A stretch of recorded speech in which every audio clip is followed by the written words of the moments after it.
Shalom Avracha, que Hachem vous protège et vous donne la santé, la joie, la prospérité, Keneratson, et la reconnaissance. Hakarat Hatov.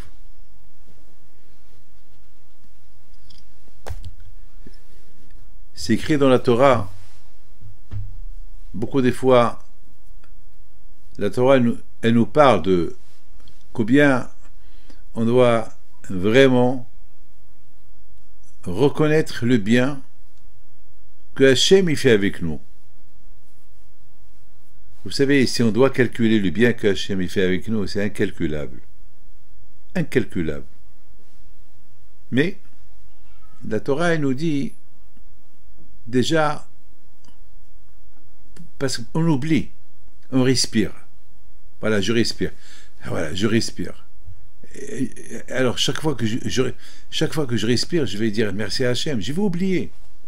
Alors, pour ne pas que j'oublie, la Torah, elle nous raconte des histoires sur, comme par exemple, Moshe Rabbeinu alav shalom. Moshe Rabbeinu alav shalom. Parce que le sable, il l'a sauvé une fois, alors il n'a pas frappé le sable. Pourquoi? Parce qu'il a dit, quoi? Le sable, il m'a sauvé. Une fois, il avait un problème avec le sable, et le sable, il m'a sauvé, alors il n'a pas voulu, lorsqu'Hachem a donné les 10 plaies sur l'Égyptien, Moshe Rabbeinu, il a dit à Hachem, je ne peux pas frapper le sable, il m'a sauvé une fois la vie. Mais pourtant, le sable ne parle pas. Attends, moi je vais dire au sable merci, mais si je dis merci, vous savez, en général, lorsqu'on dit merci à quelqu'un, il te dit de rien. Alors, je dis merci au sable, est-ce qu'il va me répondre de rien? Non. Alors pourquoi je dois dire merci au sable? Mais Moshe Rabbeinu alav shalom, il veut nous apprendre quelque chose. Écoutez bien ce que je vais vous dire. Étant donné qu'il n'y a pas d'endroit où il n'y a pas de sable, donc chaque fois que tu vois du sable, il faut que tu te rappelles une chose. Écoutez bien, laquelle? Eh bien, ce sable-là, il nous rappelle deux choses. Déjà, le bon Dieu nous a créés avec le sable. Donc déjà, mon existence, en moi déjà, il y a du sable. C'est vrai, c'est de la viande, mais un corps, Hachem Ishmo, après 120 ans, lorsqu'on le laisse, c'est ça, il devient descendre, il devient rien du tout, il va s'évaporiser, il n'y a rien. Donc, vous savez, on est du sable et on va au sable. Et en plus, on doit dire merci au sable qui nous accueille. Vous savez, mes amis, n'oubliez pas une chose que je vais vous dire. Lorsque Hachem a créé Adam Arishon, il a récolté du sable du monde entier. Alors, je vous pose une question. Pourquoi Hachem il avait besoin de récolter le sable du monde entier pour créer Adam Arishon? Du monde entier. Pourquoi? Parce que Hachem il a dit comme ça, si Adam, là où un homme il va mourir, la terre elle va l'accepter. Parce qu'il n'y a pas un endroit où Hachem n'a pas pris de là-bas un peu de la surface pour créer Adam Rishon, Adam et Hava. Donc déjà merci que la terre elle nous accepte et la terre elle ne rejette pas. Donc la reconnaissance. Vous savez, je vais vous raconter quelque chose de magnifique. Quelque chose de magnifique. Il y a quelqu'un, milliardaire, et on était dans une soirée, il était là, quel orgueil, quelle arrogance. Il parle, comme il parle avec les gens, et tout le monde le respecte, tout le monde, sa présence, elle a humilié tout le monde, parce que personne n'arrive à sa cheville. Ça veut dire il avait tout, il avait son avion privé, et à un moment donné, et pendant tout ce laps de temps, on n'a pas discuté, on n'a pas parlé, on s'est serré les mains une fois, c'est tout. Et voilà le moment que j'ai commencé à parler, je devais faire d'Ivrei Torah. Alors j'ai commencé à parler, j'ai vu le monsieur, et il m'a fait comme ça. L'heure, ça veut dire, on n'est pas venu ici pour parler d'Ivrei Torah, on est là, il y a un repas d'amis, et moi, mon temps, il est... La première fois, J'ai rien fait. J'ai rien dit. J'ai continué à parler. Total, j'ai parlé que 10 minutes. Hein. C'est tout. Hein. C'est tout. Mais pour lui, 10 minutes de Torah, c'est trop. Encore, il me fait comme ça. Il regarde la montre encore. Alors là, je lui ai dit, monsieur, si vous voulez partir, vous pouvez partir. Parce que moi, je veux parler encore une demi-heure. Alors, sans vous gêner, vous pouvez partir. Et ça lui a échappé une phrase de sa bouche. Et le repas? Et le repas, ça veut dire ce qui l'intéresse, c'est le repas chaud. Je lui dis, le repas, rentre à la cuisine, ils vont te le servir. Ici, les gens, ils veulent... Tout le monde était content qu'il y a au moins quelqu'un qui l'a répondu.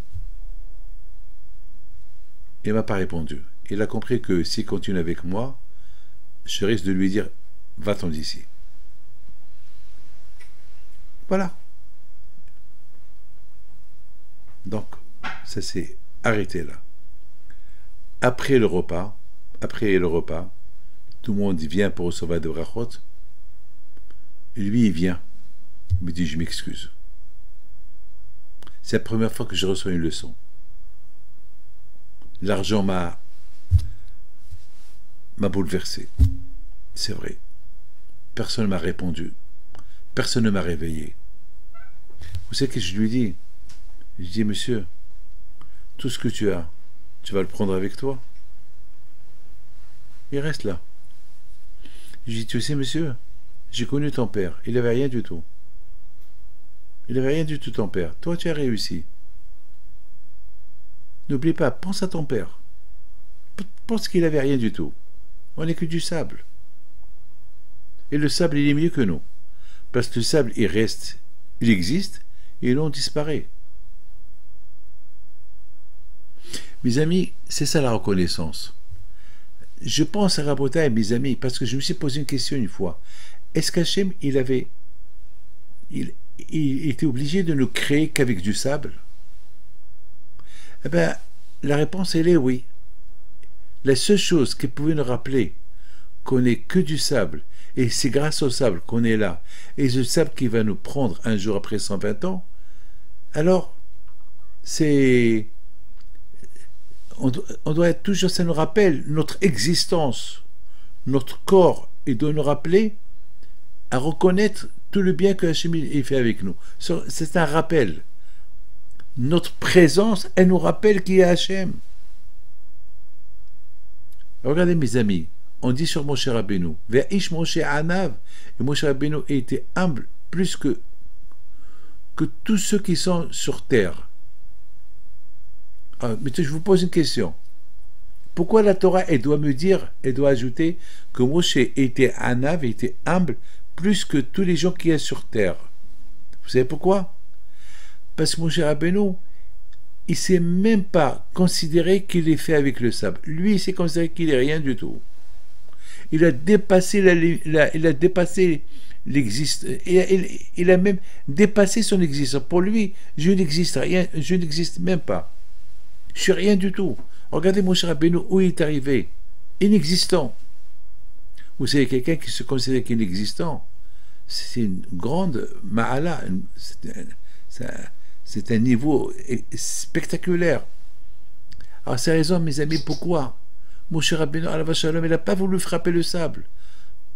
Il n'a pas voulu frapper le sable parce que le sable, déjà, il le rappelle qu'il est du sable et retournera au sable. Le sable, il le rappelle qu'il lui a sauvé la vie contre un Égyptien qui était en train de frapper un Juif, et Moshe Rabbeinu, il a puni cet Égyptien et il l'a enterré dans le sable, et le sable, il a accepté. Donc, par rapport à ça, il a la reconnaissance. La reconnaissance du sable, vous vous rendez compte? C'est la folie. Vous savez, mes amis, combien chaque instant, chaque seconde qu'on vit, chaque seconde qu'on vit, combien on doit reconnaître Akadosh, être reconnaissant à Akadosh Baruch Hu par rapport à la parnassa qu'il nous donne, les enfants, la femme, manger. Mes amis, rien que le pain qu'on mange. Vous prenez une baguette, vous achetez une baguette. Une fois, mes amis, j'étais en train de... Le médecin m'a dit de manger un pain un peu spécial pour le diabète. Et lorsqu'on me l'a apporté, j'ai commencé à voir ce pain-là. Et je me suis dit, regarde, Hachem, il a pensé même aux diabétiques. Merci Hachem. Hachem, il a pensé à tout. Il a pensé aux médicaments, il a pensé à tout, à tout. Baruch Hachem, combien on doit être reconnaissant à Kadosh Baruch Hu. Regardez cette baguette-là. Vous croyez, vous achetez une baguette à quelques shkalim, quelques euros, et vous mangez. Mais tu sais, cette baguette, combien ça a pris de temps pour l'avoir sur la table? 1 an. 1 an pour avoir cette baguette. Pendant 1 an, Hachem, il a envoyé la pluie sur la terre. Il y avait un grain, et ce grain est devenu un blé, et après tout ce qui est passé pour que toi tu aies une baguette sur la table. Combien de merci on doit dire à Kosher pour cette baguette qu'on est en train de manger. Alors, on ne va pas parler que de la baguette, et les fruits, et les légumes, et la viande. Vous achetez 1 kilo de viande, vous achetez des steaks, et vous mangez un steak. Vous kiffez le steak, mais ce steak, d'où il vient?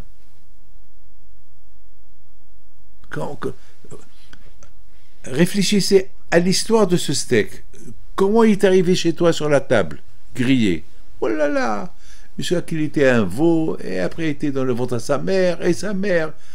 Une histoire pour que toi tu manges ce steak. Et qui t'a apporté ce steak? C'est Akadosh Baruch Hu.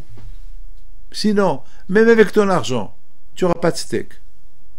S'il n'y avait pas la vache ou le veau que Hachem a créé, il n'y aura pas de steak sur la table. C'est vrai que l'homme est réfléchi de cette manière comme ça. Eh ben, et les vêtements, alors, j'achète un costume. Ça y est, j'ai acheté. Mais ce costume-là, réfléchis un peu. Jusqu'à que tu portes ce costume-là, tout ce qu'il a passé, comment il est venu ce costume, il était que du fil, et du fil, waouh, combien?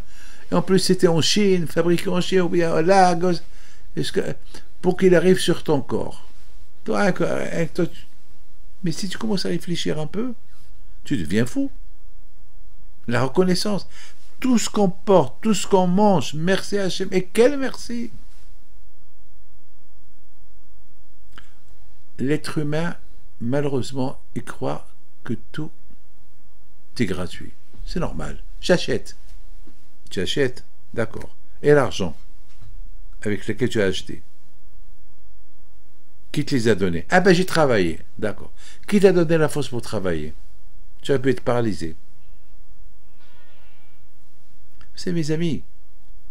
Si l'homme il est intelligent et réfléchit un peu, il voit. On n'est pas des robots. Un robot, il est fabriqué. Même le robot, s'il doit être intelligent, pas artificiel, c'est vraiment le robot, il restera toujours artificiel. La seule chose qui n'est pas artificielle, c'est ce que Hachem il a créé. Ce que Hachem il a créé, ça, il n'est pas artificiel. Le reste, c'est... Mes amis,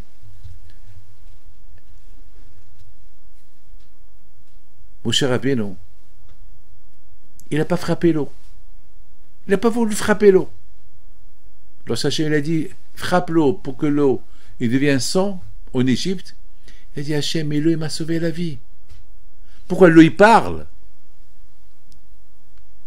L'eau il parle pas. Mais pour mon cher Rabbeinu alav shalom, l'eau il m'a sauvé la vie. C'est vrai, il parle pas, mais il m'a sauvé la vie. Je voudrais raconter une histoire. Combien moi je dois dire merci à mes parents. Combien j'ai la reconnaissance. On a lu la paracha de Yitro. La Torah dit qu'Abed et Avecha v'itimecha. Respecte ton père et ta mère. C'est une mitzvah de le respecter. C'est une obligation de le respecter. S'il n'y avait pas tes parents, tu ne seras pas là aujourd'hui. Jamais j'oublierai. Une fois, mon père il m'a dit, lorsque j'étais jeune, tu sais pourquoi tu dois me respecter? Je lui ai dit, papa, c'est normal, tu es mon père. Il m'a dit non. Parce que je t'ai sauvé la vie. Parce que je t'ai pas laissé faire les mauvaises choses. Je te grondais lorsque tu faisais les mauvaises choses. Donc tu es devenu ce que tu es devenu aujourd'hui. Si je t'aurais laissé et tu jouais avec beaucoup de fois tu jouais avec du danger. Je t'aurais laissé jouer avec le danger. Tu serais mort. Mais moi, je ne me rappelle pas de tout ça. J'étais jeune. Je vous raconte une histoire. Une fois, j'étais à la yeshiva, à Villeurbanne. Il y avait un rabbin qui a ramassé de l'argent et je lui ai donné 260 francs. À l'époque, c'était des francs. C'était pas des euros. 260 francs. Et après, j'avais deux enfants. J'avais Raphaël, Rabbi Raphaël et Sarah, ma fille. Deux enfants. On habitait à la rue d'Aubigny, à Lyon. Et après, j'ai dit, encore j'ai donné 260 francs pour Raphaël. Alors, il y a quelqu'un qui m'a dit, pourquoi tu as donné deux fois 260? Je lui ai dit, un pour ma famille, ma femme et moi, et l'autre, il a dit pourquoi? Je lui ai dit, je ne sais pas pourquoi. J'ai dit, je ne sais pas. Mais regardez comment le bon Dieu est extraordinaire. Combien on doit avoir la reconnaissance. Moi, j'habitais au quatrième, au cinquième étage de les HLM de Lyon. Bon, Hachem, j'étais content là-bas, j'avais ma maison, j'étais content, heureux, merci à Hachem, que j'avais les enfants, j'étais marié, j'ai invité des gens chez moi à la maison Shabbat. Mais là, moi-même, en venant de la yeshiva à la maison, j'ai pas compris pourquoi j'ai donné deux fois 260 francs. Pourquoi pas une seule fois? Pourquoi Raphaël? Pourquoi pas Sarah? Pourquoi pas je sais pas quoi? J'arrive à la maison et j'ai dit à ma femme, il est où Raphaël? Il me dit, ben, il doit jouer dans la maison. J'arrive avec les invités. Alors, je rentre le chercher et je vois que Raphaël, il est monté sur une chaise, il est monté, et la fenêtre, je crois, était ouverte parce que sa mère a dû aérer la chambre. Il était sur la fenêtre, chez Mishmor, entre la vie et la mort.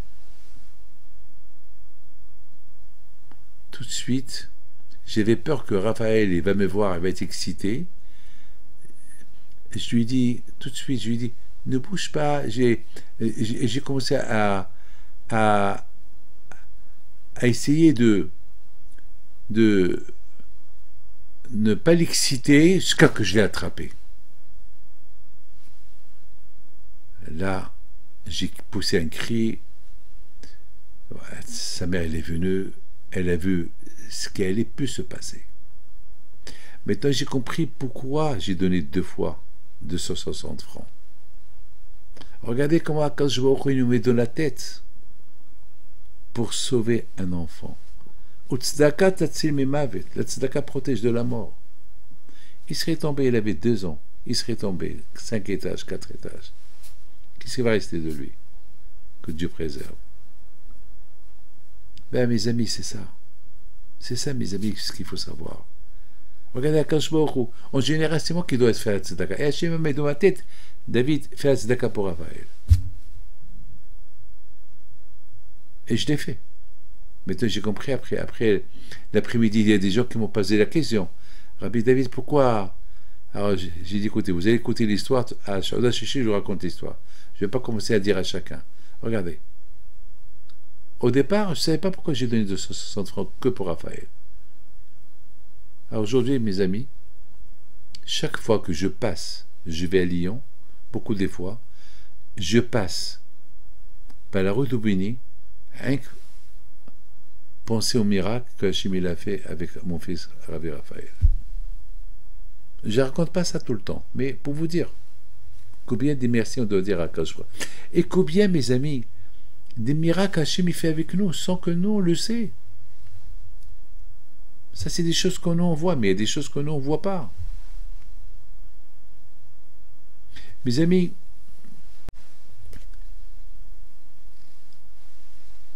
c'est écrit que mon cher Rabbeinu, dans la paracha de Yitro, il est sorti à l'encontre de Yitro. Et c'est écrit que mon cher Rabbeinu, il est sorti pour accueillir Yitro. Alors, dans le Sévivot, un petit bulletin de Moussard, il pose là-bas une belle question. Et la question qu'il pose, il dit, mais mon cher Rabbeinu, il est sorti pour accueillir sa femme aussi et ses enfants. Et pourquoi la Torah a dit que mon cher Rabbeinu est sorti rien qu'accueillir Yitro et sa femme? La Torah aurait dû dire, Vaïtse Moshe likat hotno, velikat Myriam, vebanav. Il sort pour accueillir Yitro, son beau-père, et sa femme, Tzipora, et ses enfants. Pourquoi il dit que Yitro?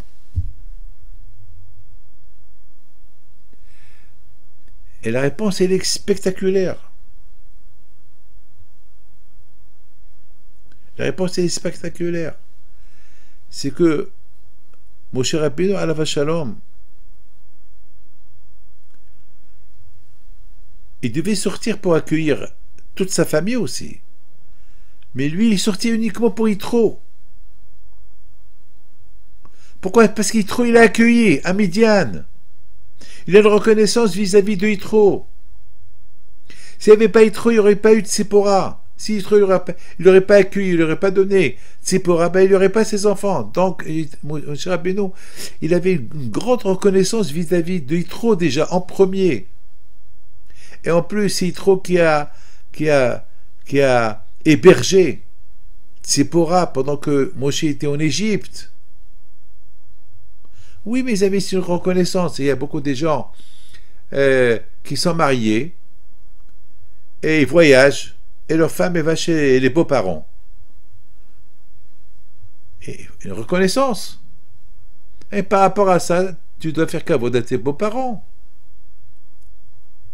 Ah oui, la belle-mère. Attends, mais la belle-mère, si tu as voyagé, c'est ta belle-mère qui a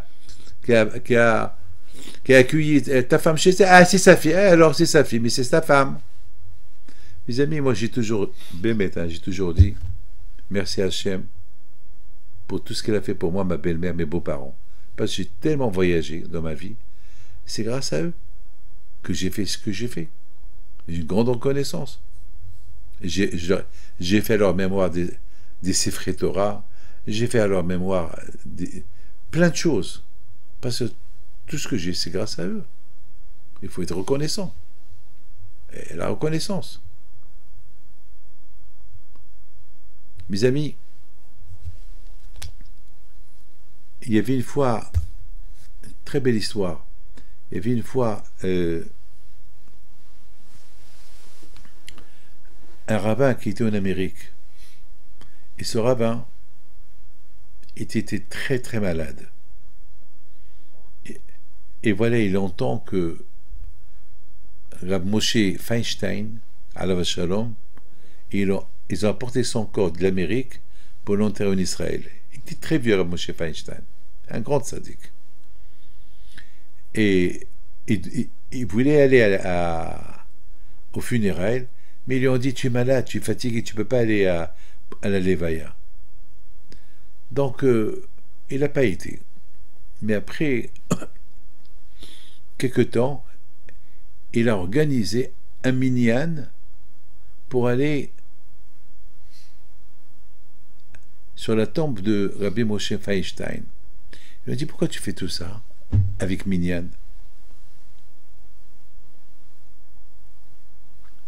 Il leur a dit,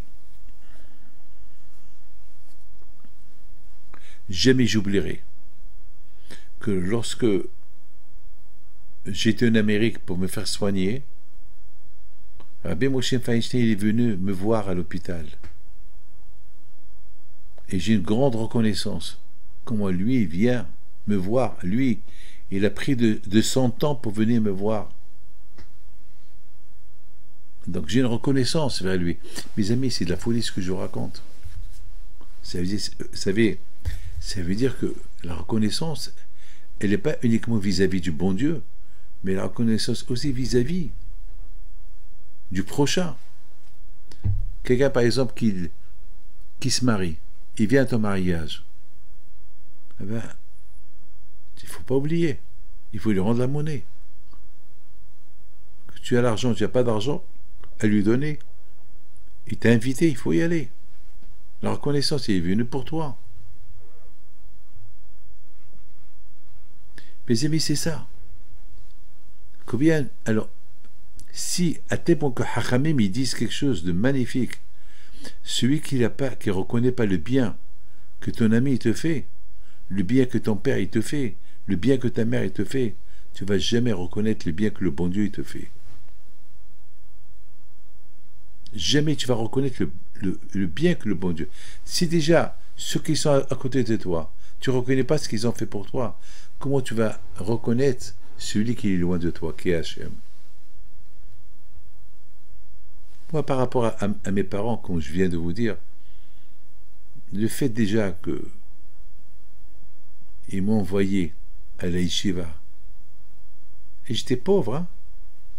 Vous savez, j'aurais pu... j'avais beaucoup de questions sur mes parents à un moment donné. Je me sentais jeté. Je dis, c'est comment? J'avais même pas de vêtements. À ma bar mitzvah, ma mère elle est venue après 4 ans que je ne l'ai pas vue. Elle m'a acheté un costume gris. Et ce costume gris, mes amis, je suis resté avec 4 ans. Jusqu'à que je ne rentrais pas dans ce costume.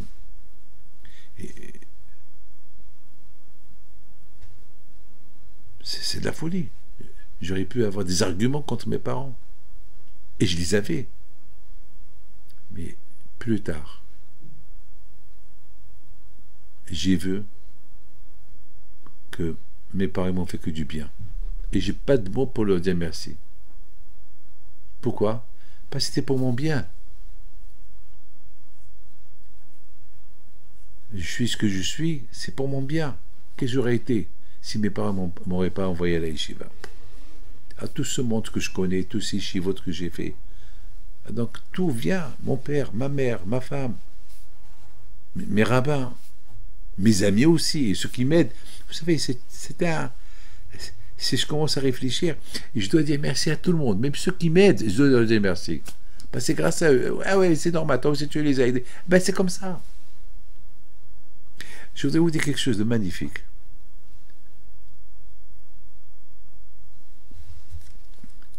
Vous savez que hier, un rabbin m'a posé une question. Il m'a posé une très belle question, un rabbin, Rabbi Reva. Il m'a dit, Rabbi David, j'ai pas compris une chose.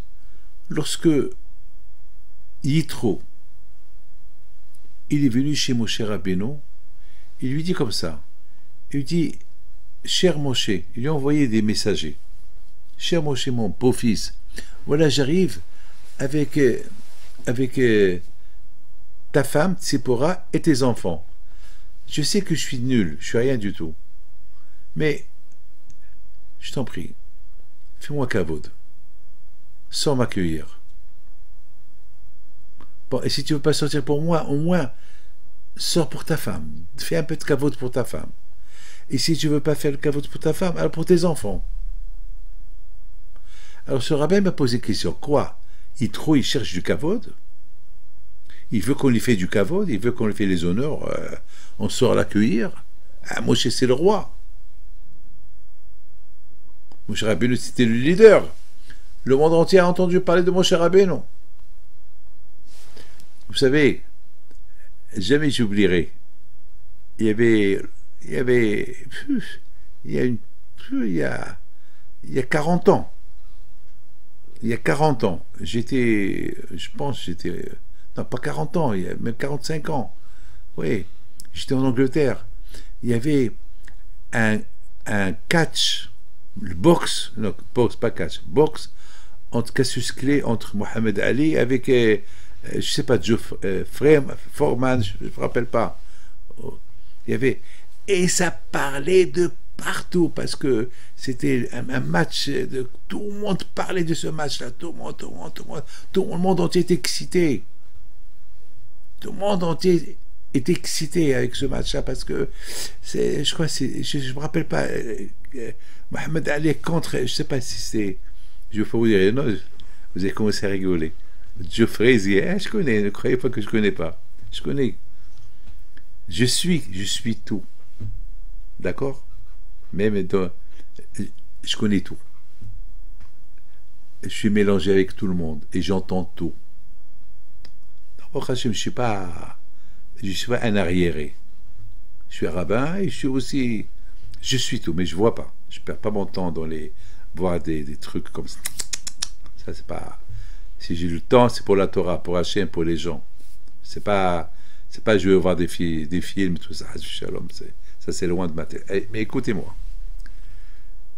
Alors là aussi, les Havdil, Moshe a gagné Parao. Moshe contre Parao. Parao, il se comportait comme un dieu. Et Moshe, il a mis KO. Après 10 rangs, le 11e rang, c'est Katiam Souf, il a achevé. Ah, fait, il a achevé. Mes amis, Moshe Rabbeinu, c'était pas n'importe qui, Moshe Rabbeinu. Et qu'est-ce qu'il dit, trop?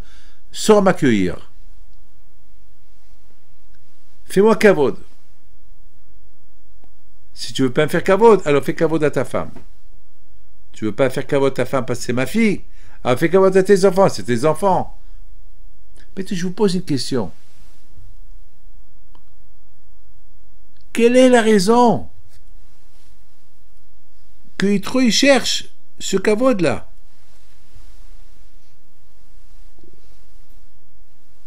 Voilà, je viens chez toi avec ta femme et tes gosses. Accueille-moi, fais-moi un bon accueil.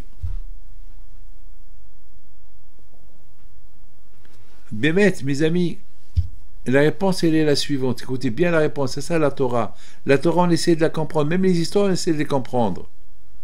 La réponse, elle est, c'est comme Moshe Rabbeinu alav shalom. Lui, il était dans son monde. Maintenant, c'est la préparation de Matan Torah. Maintenant, ça y est, maintenant les Juifs, ils sont arrivés au mont Sinaï. Il était occupé avec eux. Il n'a pas le temps d'aller. Moshe Rabbeinu, il peut envoyer des gens pour aller accueillir son beau-père, sa femme et ses gosses. Oui. Parce qu'il est occupé. Il a une responsabilité de tous les Juifs, quelques millions de Juifs sur son dos. Il n'a pas le temps pour eux. Et qu'est-ce qu'il lui dit? Trouve un temps pour moi. Parce que j'ai tout lâché pour le bon Dieu. Moshe, si tu ne me fais pas kavod, les gens, ils vont dire, comment? Yitro qui a tout fait pour Hachem, personne ne sort l'accueillir, son beau-fils ne sort pas l'accueillir. C'est pas normal. Il va voir Hilul Hachem. Vous vous rendez compte, mes amis? Yitro, où il est arrivé? Yitro, il est arrivé à ce qu'il a compris c'est quoi Hilul Hachem et Kiddush Hachem. Yitro, il a compris que pour le nom de Dieu, pour sanctifier le nom d'Hachem, pour le kavod d'Hachem, Moshe, il faut que tu sors m'accueillir. Accueille ta femme et tes gosses. Parce que j'ai tout lâché pour Hachem. Les gens risquent de dire, comment Moshe, il n'a pas fait kavod à celui qui a tout lâché pour Hachem? Vous comprenez, mes amis? Où Yitro est arrivé? Yitro est arrivé, c'est pas, il ne cherche pas le kavod. Yitro ne cherche pas Hashu Shalom, le kavod pour lui. Yitro, il cherche le kavod pour Hachem. Il veut honorer encore plus Hachem. Yitro, il cherche le kavod de Hakadosh Baruch Hu. Vous savez, mes amis, lorsqu'on fait un kavod d'un tzaddik, on se fait le kavod de Hakadosh Baruch Hu. Lorsque vous allez pèleriner un tzaddik, vous faites kavod à Hachem. Ce tzaddik, il a servi à Hachem. On fait le kavod de la Torah du tzaddik. C'est ce que Yitro, il a voulu dire à Moshe Rabbeinu. Et à Kadosh Baruch Hu dit à Moshe Rabbeinu, Moshe, sors l'accueillir. Va tout de suite. Parce que si tu vas pas, mon nom il va être dégradé. Parce que les gens ils vont dire, comment? Celui qui a tout lâché, parce qu'il était riche, il était prêtre, il avait des milliards, il avait le kavod, il a tout lâché, il est venu dans le désert pour se convertir. Et c'est comme ça qu'on l'accueille. On l'accueille même pas. Et en plus, il a apporté Tzipora. Il aurait pu ne pas laisser Tzipora partir.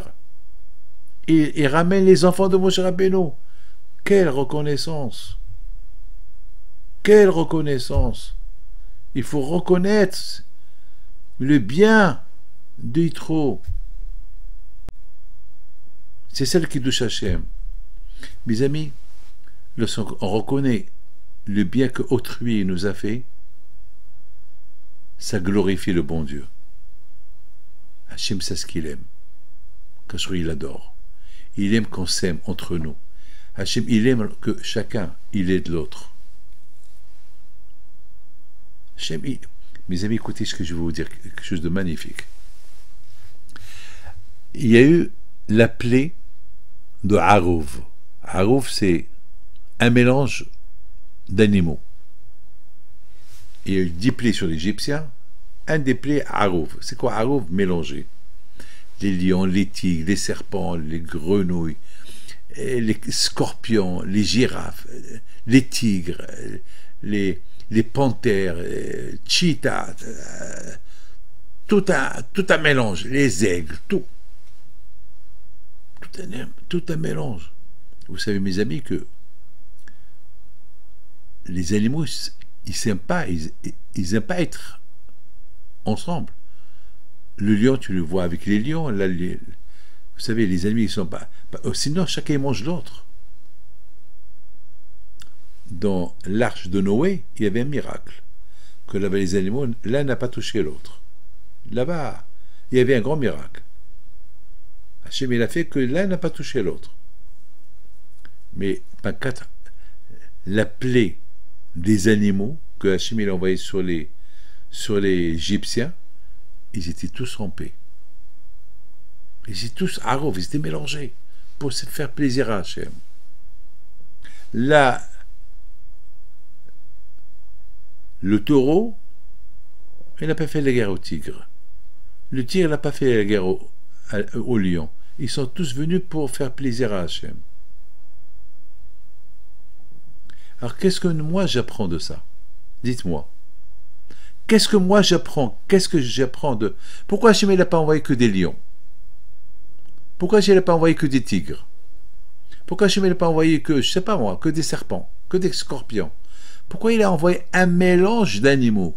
Qu'est-ce que moi, David Pinto, qu'est-ce que les Juifs, ils ont à apprendre là? Vous savez que, qu'est-ce que moi je dois apprendre là? Que nous, les êtres humains, peu n'importe quelle couleur on est, peu n'importe qu'est-ce qu'on est, il faut aimer le prochain, il faut être en paix. Si je parle du juif,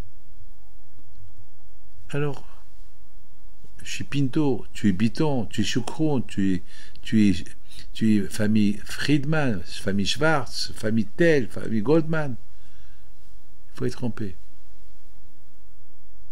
On n'est pas tous, En plus, on n'est pas tous le même visage. C'est pas grave. Il faut aller, il faut faire plaisir à Hachem. Vous avez compris ce que je vous dis? Il faut faire plaisir à Hachem.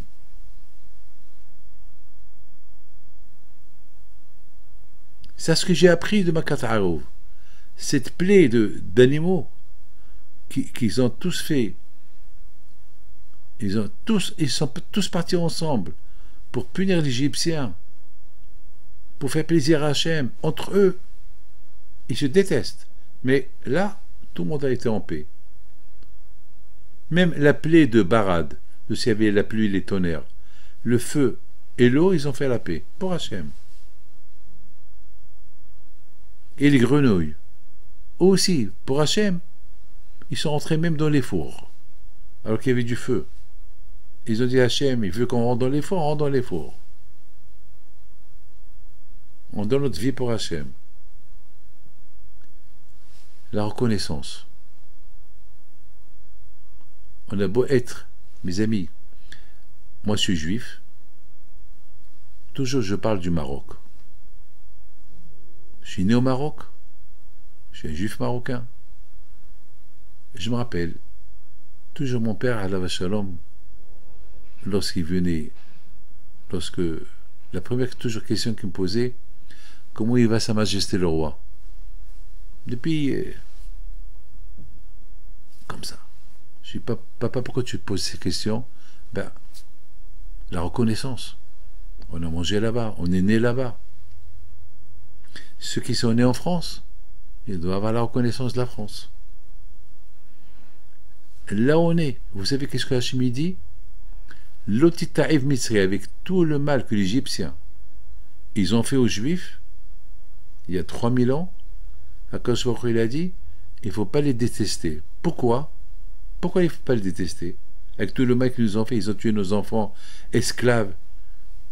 La Torah a dit, qui guère parce que vous êtes nés là-bas. Vous étiez, votre origine, elle est de l'Égypte. Et par où il vous a accueilli, il vous a donné une terre où habiter. La reconnaissance.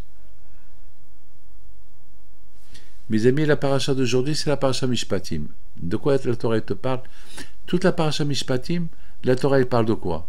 Elle parle du comportement vis-à-vis de l'autre. Elle parle aussi vis-à-vis de ton propre esclave. Tu achètes un esclave. Ne fais pas de lui ce que tu veux. Pense à lui. Il est déjà malheureux. Il est déjà esclave. Tu l'as acheté. D'accord, il te fait tous tes plaisirs. Sois cool avec lui. Une fois qu'il doit, après 6 ans d'esclavage, alors donne-lui de l'argent. Donne-lui, ne le renvoie pas les mains vides. Donne-lui un peu, donne-lui. Ne le fais pas souffrir. Pourquoi? N'oubliez pas que vous aussi vous étiez esclave en Égypte. De la même façon que vous étiez esclave en Égypte et que je vous ai protégé là-bas, alors vous avez un esclave. Occupez-vous bien de lui. Voilà mes amis, c'est ça la Torah. La Torah, c'est vivre avec la reconnaissance. Si chacun reconnaît le bien de l'autre, Mashiach il serait venu. Parce qu'au fait, l'un aide l'autre. Vous avez compris ce que je vous dis? L'un aide l'autre. Vous savez, pourquoi un roi, il faut le respecter? Ben, grâce au roi qu'il y a la paix dans le pays. Donc, rien que par rapport à ça. Pourquoi il faut respecter un gouvernement? Là où vous êtes, là où on habite, là où il y a un président, là où il y a un roi. Pourquoi il faut respecter? Parce qu'il maintient l'ordre. Alors, la reconnaissance à cette maintenance de l'ordre qu'il y a, ça veut dire que si nous tous, on vit dans ce contexte de reconnaissance, ben, il y aura la paix. Que Hachem vous protège, vous donne votre tzlaha, avec Ratson, et Bisrot Rabbi Pito soit avec vous. Je voudrais simplement finir avec une belle histoire que j'écoutais à Paris. Il y avait... Non, que j'écoutais aujourd'hui. Elle est très belle cette histoire-là. Il y a quelqu'un, il a une crise cardiaque, et médicalement il est mort.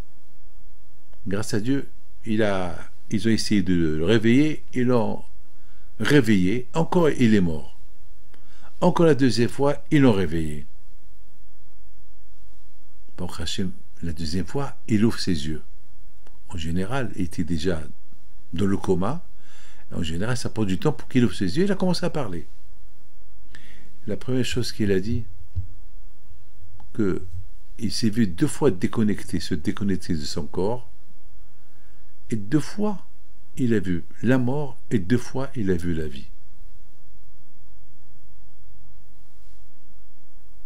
Mes amis, ce monsieur-là, combien de merci doit dire à Kadosh Baruch Hu? Il a vu la mort 2 fois. Il a dit qu'il a senti. Alors, combien de merci doit... Mes amis, pas la peine de parler de ce monsieur-là. Parlons de nous. On respire. On respire et on reprend. C'est une habitude. C'est ce qu'on appelle... J'étais chez le cardiologue la semaine dernière et j'ai vu comment le cœur il marche. Oh là là, je suis devenu fou. Combien de merci je dois dire après ce que j'ai vu? Combien de merci je dois dire à Kadosh Baruch Hu pour chaque fois. Mais vous n'avez aucune imagination comment le cœur, et surtout le cardiologue, il m'a bien expliqué comment le cœur il marche. C'est la folie, la folie. Comment ça fonctionne. Et le sang, comment il tourne. Il m'a tout montré. J'ai vu. Il m'a montré sur les radios. J'ai vu comment on entend le son. Merci Hachem. Hachem protège. Amen.